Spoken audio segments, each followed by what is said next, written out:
നമസ്തേ പ്രിയമുള്ള പ്രേക്ഷകരെ, നമ്മുടെ ചർച്ച ചെയ്യുന്ന ജ്യോതിഷ വിഷയം നിങ്ങളുടെ ഇന്നാകുന്നു. ഇന്ന് ചർച്ച ചെയ്യുന്ന ദിനം 1201 കുംഭമാസം 19-ാം തീയതി, അതായത് 2026 മാർച്ച് മാസം 3-ാം തീയതി 3/3/2026.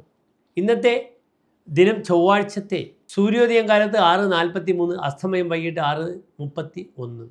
ഇന്നത്തെ രാഹുകാലം ചൊവ്വാഴ്ച 3 മുതൽ 4:30 വരെയുള്ള 1.5 മണിക്കൂർ ദൈർഘ്യ സമയമാണ്. നാം ശുഭകാര്യങ്ങളൊന്നും തന്നെ രാഹുകാലത്ത് അനുഷ്ഠിക്കാറില്ല. ഇന്നത്തെ ദിനത്തിൻ്റെ ഒരു പ്രത്യേകത, ഇന്ന് പൗർണമി തിഥിയാണ്. ഇന്ന് 26 നാഴിക, ഉദ്ദേശം 5 മണി വരെ ഇന്ന് പൗർണമിയാണ്. വെളുത്ത വാവാകും. പൗർണമി ചന്ദ്രൻ അതിൻ്റെ പൂർണ്ണതയിൽ എത്തി നിൽക്കുന്ന ദിവസമാണെന്നും കൂടി അറിയുക. ഇന്നത്തെ തിഥി വളരെ അനുകൂലമാണ്, വളരെ ബലമാണ്.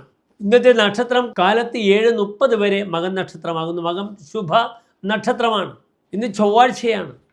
ചൊവ്വാഴ്ചയും പൂരം നക്ഷത്രവും ഒരു പുതിയ സംരംഭത്തിന് അനുകൂലമായ ദിനമല്ലെന്ന് ആദ്യം എൻ്റെ പ്രിയപ്പെട്ട പ്രേക്ഷകർ മനസ്സിലാക്കും. നമ്മൾ നക്ഷത്രം വളരെ അനുകൂലമാണെങ്കിൽ ചൊവ്വാഴ്ച, നല്ല തിഥിയാണെങ്കിൽ ചൊവ്വാഴ്ച നമുക്ക് ധൈര്യത്തിൽ നീങ്ങാം. പല കാര്യങ്ങളിലും ചൊവ്വ വളരെ ഗുണമാണ്. ഇവിടെ പക്ഷേ നിങ്ങൾ മനസ്സിലാക്കണം, നക്ഷത്രം വളരെ പൂരം നക്ഷത്രമാണ്. ഒരു ശുഭകാര്യങ്ങൾക്കും നാം സ്വീകരിക്കാത്ത നക്ഷത്രമാണ്. അത് മുപ്പൂരത്തിൽ പെടുന്നു. യമരുദ്രാഹി മുപ്പൂരം തൃക്കേട്ടയവ 7 നാൾ വിതക്കിൽ വിളയാ ഭൂമോ യാത്ര പോകിലവൻ വരാ. യമൻ എന്നാൽ ഭരണി, രുദ്രൻ തിരുവാതിര, അഹി ആയില്യം, പിന്നീട് പൂരം, പൂരാടം, പുരൂരുട്ടാതി, തൃക്കേട്ട. ഈ 7 നക്ഷത്രങ്ങൾ ശുഭകാര്യങ്ങൾക്ക് നാം വർജിക്കുന്ന നക്ഷത്രങ്ങളാണെന്നറിയുക. അതിനാൽ ശുഭകാര്യങ്ങൾക്കൊന്നും ഇന്നത്തെ ദിനം അനുകൂലമല്ല. വിത്തിട്ടാൽ പൊടിക്കില്ല, യാത്ര പോയാൽ തിരിച്ചു വരില്ല. അതിനാൽ പ്രിയപ്പെട്ട പ്രേക്ഷകർക്ക് ഒരു ശുഭകാര്യത്തിന് അനുകൂലമായ നല്ലൊരു മുഹൂർത്തം നൽകാൻ ഇന്ന് ഞാൻ തയ്യാറല്ല.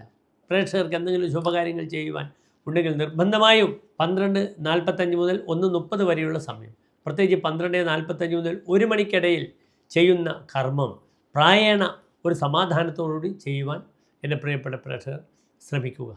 ഇന്നെൻ്റെ പ്രിയപ്പെട്ട പ്രേക്ഷകർക്ക് ചൊവ്വാഴ്ചയാണ്, പൂരം നക്ഷത്രമാണ്. പൂരം നക്ഷത്രത്തിൻ്റെ ആധിപത്യമുള്ള ഗ്രഹം ശുക്രനാണ്.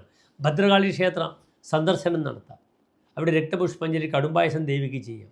പിന്നീട് വിദ്യ അഭ്യസിക്കുന്നവർക്ക് സരസ്വതി മന്ത്രം ചെയ്യാം. ഓം സം സരസ്വത്യൈ നമഃ, അല്ലെങ്കിൽ ഓം സരസ്വതി നമസ്തുഭ്യം വരദേ കാമരൂപിണി വിദ്യാരംഭം കരിഷ്യാമി സിദ്ധിർ ഭൗതുമേ സദാ എന്ന പ്രാർത്ഥനയോടുകൂടി ഇന്നത്തെ ദിനത്തെ പാഠ്യവിഷയങ്ങൾ നിങ്ങൾക്ക് ചർച്ച ചെയ്യുവാനോ പഠിക്കുവാനോ ഉണ്ടെങ്കിൽ സ്വീകരിക്കാം. ഏതായാലും എല്ലാ കാര്യങ്ങളും ഇന്നത്തെ ദിനം മംഗളമാകട്ടെ എന്ന് പ്രാർത്ഥിക്കുന്നു. നന്ദി, നമസ്തേ.